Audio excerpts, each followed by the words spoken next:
When the stakes are this high, does it make more sense to hear our story?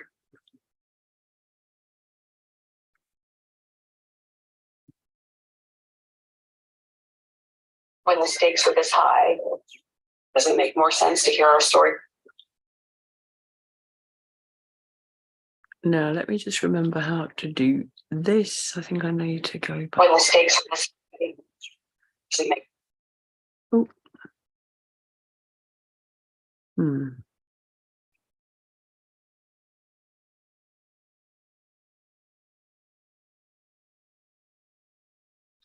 Right, okay, I'm on.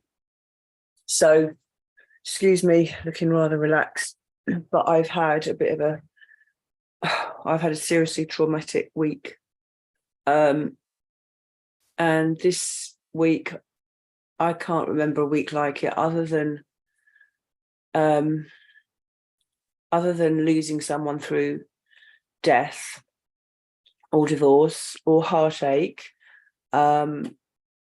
This week has been one of the most traumatic weeks of my life there's just been.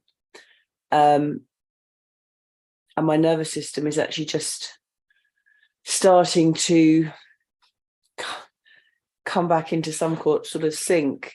So I'm just going to briefly share what happened, because this for me will be something to remind myself of what happened this week.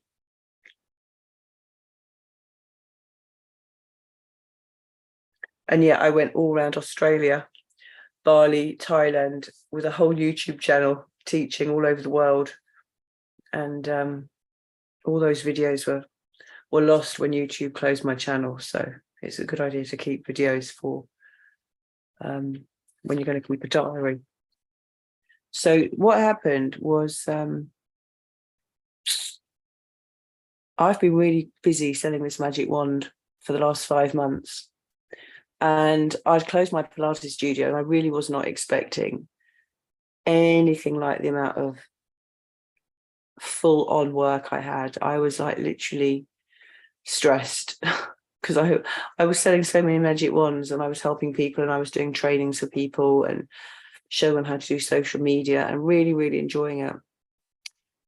But it got quite stressful because in the meantime, I broke down on the motorway, was 10 hours on the hard shoulder with my son in the summer, and consequently I didn't have a car for 4 months. There was a whole load of problems with the RAC and the mechanic, and I've had to take both to court. I'm still in the process of getting the paperwork done.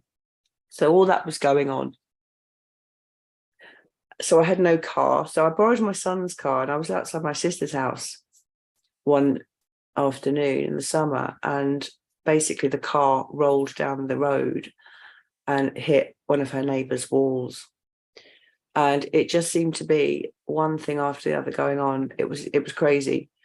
And then I got so stressed, literally 2 weeks ago, that I decided to do something which is really unusual for me. I decided to come off social media, Facebook in particular, because I was so exhausted and so stressed with so much to do. Of course, I had all the British Gas stuff and everything as well, and all that bailiff stuff and getting my home secured and all that stuff. It just took its toll on me. And I just needed to come off social media, completely come off social media. And what was really interesting was I didn't miss it at all. But I was exhausted and I was shattered, and I didn't want to talk to anyone, and I just needed to be really, really quiet. But I did arrange to meet a Facebook friend last Saturday. And when I met him, I said, because he was buying a magic wand from me, we hadn't met before, and we had such a good time. And I said to him, you know, I've forgotten how good it is to laugh, you know, with friends and story tell. And I was driving home on Saturday evening, and I was in such a good mood. I felt so happy and light. And I just remembered how it feels to be around like-minded people, because probably like you, I've lost a lot of people from my life throughout this whole last 2.5 years due to my belief system around well, it's my spirit. I guess it's a lot of the spiritual work I've done. I've always, for a very, very long time, been pretty awake, very awake. I'm not talking about just what's going on. I'm talking about aware, just aware. Aware of when I'm in my ego, aware of when I'm in my heart, aware of everything around me in terms of emotions and depth, and just seeing people, seeing the real person underneath, you know, what is perceived, and just really always wanting to connect with the depth of everything, what no matter what it's in, whether it's in work or whatever, and also having this capacity for fun and playfulness and laughter and crying and emotions, and just really allowing myself to just access all of who I really am, like really feel the full intensity and joy and bliss of being a human being in a human body. So I was feeling really exhausted, and I was coming back last Saturday just feeling very light, and reminding myself that you know, that I have this personality and that I really love connecting with like-minded people. And I had the dog with me, and it was dark, and I walked into my home and it was flooded. It was 3 or 4 inches of water. I'd had a macerator plumber out to sort the loo out, and I'd also got a frozen pipe. He had obviously turned the tap in the bathroom on, and there was no water coming out. And I'd gone straight out when he left, and he left the tap on. Of course, when I phoned him, he said, no, I didn't do that. So there was no way I could prove he did it. So it was Saturday night, and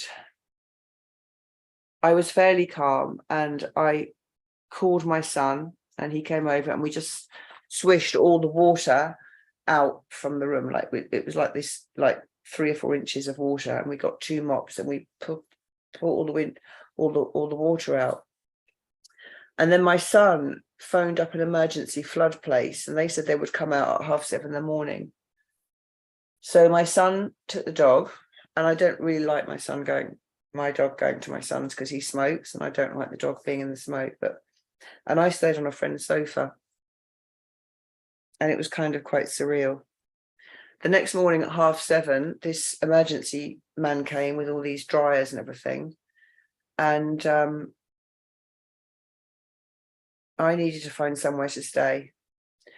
And I don't have a lot of friends anymore because of what's happened. I lost a lot of people from my life, a lot of old friends and a lot of people I know, but also my sort of handful of best friends, best girlfriends, are all going through a lot of their own stuff at the moment. They've all got grandchildren. There's a lot of illness around. There's a lot of people with old elderly parents around. And when you get to a certain stage in your life, you don't necessarily want to bother your friends with your stuff. Well, it was the coldest week of the year. I don't remember it being that cold for years, to be honest. And I phoned my sister up, and they'd got this big dinner party going on with her partner's family and stuff like that. And I don't think anyone really realised that I didn't have anywhere to go. And I was driving around in the car for about 2.5 hours, and it was bitterly cold, and I had nowhere to go. I didn't want to bother anybody. And that was really, really traumatizing, actually, to not have anywhere to go. It was insane. And then I didn't even know if I was insured, because where I live is my Pilates studio. So it's like an outhouse. So throughout the week, I then stayed at my sister's. But I couldn't take the dog to hers because she's got a cat and a dog, and her cat's frightened of my dog, and it was so hard. And then a really good friend of mine said he would have Ziggy for the night, but he was stuck on the M25, so I was again stuck in the car for 2.5 hours. So I spent about 3 or 4 times last week literally with nowhere to go in my car. And it was bitter. It was absolutely bitter. And about 4 days ago, my nervous system was so shot. I was so done. I've never heard myself with that little amount of life force energy. It's like my whole body and my whole psyche and my whole nervous system was just destroyed. And I went to bed that night at my sister's, and I actually thought I was having a nervous breakdown. I was so done. I was so done. It's like I was already, my nervous system was already done. And then it's like I was literally on my knees at that point. And then when the flood came, I was like, it's like I crumpled, and I just had to ask my sister. And I pulled in stuff that I've learned from doing all the heart circle stuff. And I just asked my sister if she would please hold me. I just felt so alone. I felt so exhausted, and it's really difficult trying to recap all of that now, because things have changed in the last 48 hours. Things have changed, and a miracle happened, really, because I was insured, and literally I didn't know where I was going to go, because my sister's son was coming to stay with her, so I literally had nowhere to go. And at the last minute, they found me a flat, and I've moved into this flat, and it was meant to be 1 bedroom. And as I was moving in, they upgraded me because the heating wasn't working. And it's a high spec, beautiful, high ceiling, 2-bedroom flat in St Albans. And the weird thing is, this, I don't know if anyone listens to these YouTube lives, but the weird thing is, I didn't want to do it on Facebook. The weird thing is, this is the really weird thing before this thing dies, is that I don't have a bath. I only have a shower in my studio flat where I live. And I also have a very small snug room. You know, I've got a beautiful beam studio, but it's a very small bedroom with low ceiling, with an extra ceiling put in to keep it warm. And I've been lying in bed thinking, oh, I'd love to have a bigger bedroom with a window. And I wish I had a bath. I'd love to have a bath, because it's been so bitterly cold in the UK. And the irony is that this place I've got this lovely big bedroom, and I've got this absolutely phenomenal high ceilinged bathroom. It's stunning. It's absolutely stunning. And actually, I might just go and show you. And let's go and show you the bathroom. And it looks like my place is going to take about 3 months to get fixed.